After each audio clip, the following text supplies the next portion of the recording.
मेरे पति के देहांत के बाद मैं अपने इकलौते बेटे के यहाँ रहती थी।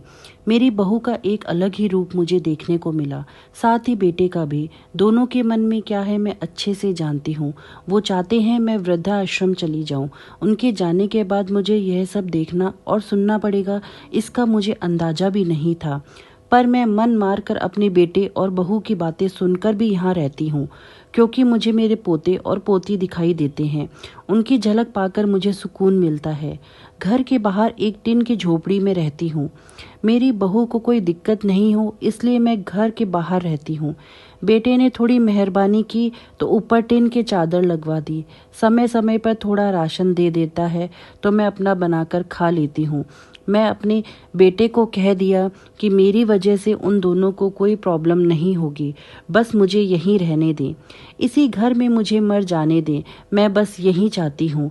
मैं अपने आप को खुशकिस्मत समझती हूँ कि मेरे बेटे और बहू कम से कम मेरे लिए इतना तो कर रहे हैं। मेरा बेटा सुबह 9 बजे नौकरी पर जाता है और बच्चे भी उसी समय स्कूल जाते हैं।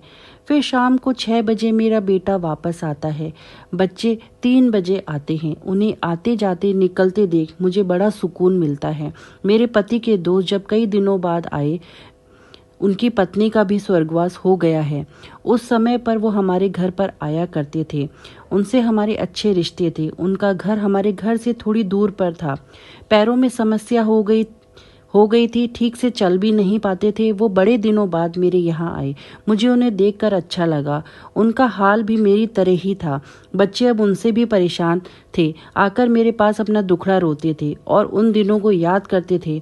बुढ़ापा हम जैसों को बहुत रुलाता है। उनकी पत्नी का स्वर्गवास हो गया था और उन्हें चलने उठने में समस्या थी, इसलिए वो तो अपना खाना भी नहीं बना पाते थे।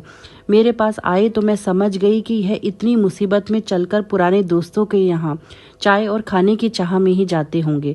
उनकी भी अपनी मजबूरी थी। वो आए तो मैंने उनके लिए खाना बनाया और उन्हें खिलाया। मना कर रहे थे नहीं खाना, लेकिन मुझे पता था कि उनको भूख लगी है। बहू ने खाना नहीं दिया होगा। मेरी बहू ने मुझे और उन्हें खाना खाते देख लिया। वो कुछ भी ना बोली। ऐसे ही वो यहाँ 2-3 बार आए। जब भी वो आते मैं उन्हें खाना खिलाती।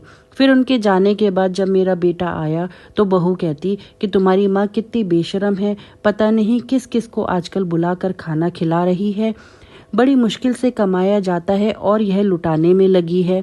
इनका राशन बंद करो, कुछ दिन भूखी रहेगी तो अकल ठिकाने आएगी। मैंने कहा कि मैं अपने हिस्से का उन्हें खिलाती हूँ, तुम्हारे पिता के पुराने मित्र हैं। फिर भी बहू का उल्टा सीधा बोलना शुरू रहा। घर के बाहर रहकर इनको आज़ादी मिल गई है, पता नहीं क्या क्या करती हैं। बेटा भी बोला कि कुछ दिन भूखा ही रहने दो। मुझे मेरे बेटे ने घर के पीछे सीढ़ी के पास ले जाकर बिठा दिया। कहा कि अब यहीं बैठो। मेरे तो अब आंसू भी सूख गए थे। अगले दिन मुझे खाना नहीं मिला। मेरे टिन के उस छोटे से कमरे को बहू ने तोड़ दिया। तब मुझे लगा कि अब मैं गलत कर रही हूँ। एक दिन पूरा भूखा रहने के बाद मैंने सोचा कि मैं गलत कर रही हूँ। मुझे अब अपने बेटे के यहाँ नहीं रहना चाहिए और शायद गलती भी मेरी ही है। मेरी ही परवरिश में कोई कमी रही, तभी तो यह परिणाम आया। अगली सुबह मैंने अपने बेटे को कहा कि मुझे वृद्धा आश्रम छोड़ अब मैं तुम दोनों को ज्यादा परेशान नहीं करना चाहती। बहू ने कहा एक दिन भूखी रही तो अकल ठिकाने आ गई ना। बेटे के चेहरे पर भी अजीब सी खुशी थी। जल्दी से तैयार हो गया मुझे छोड़ने के लिए। बहू कह रही थी आज की छुट्टी ले लो, यहीं आसपास मत छोड़ आना, कहीं 3 दिन में वापस आ जाए। मैंने अपनी बहू से कहा बेटी चिंता मत कर, मैं अब नहीं आऊंगी। मैंने अपने पोता पोती को गले लगाया। मुझे पता था कि अब मिलना नहीं हो पाएगा। बेटे को भी चाहती थी एक बार जी भर के गले लगा लूं, लेकिन वो बोला चलो जल्दी करो। मैंने बहू को कहा कि बेटी अपना ध्यान रखना। मेरा बेटा मुझे छोड़ आया। वहां आकर मैंने देखा कि मेरी तरह कई हैं, थोड़े दिन उदास रहते हैं फिर सच को स्वीकार कर लेते हैं। मैं अब यहाँ खुश हूँ, कुछ काम भी करती हूँ। मैं चाहती हूँ कि ऐसा कहूँ कि ऐसा किसी के साथ ना हो, लेकिन ऐसा कब किसके साथ हो जाए कोई बता नहीं सकता। लेकिन माँ बाप को ऐसे समय के लिए भी तैयार रहना चाहिए। बस बच्चों को पाल कर बड़ा कर दो, उनसे कुछ उम्मीद मत रखो। लेकिन ये कहानी दिल को झंझोर कर रख देगी। लेकिन हमें अपने माँ बापों की हमेशा सेवा करनी चाहिए। उनमें ईश्वर का रूप हमें तलाश करते रहना चाहिए। उनमें हमें ईश्वर को देखना चाहिए। कोई भी बेटे बहू अपने माँ बाप के साथ ऐसा दुर्व्यवहार ना करें, मैं इसी की कामना करती हूँ। धन्यवाद।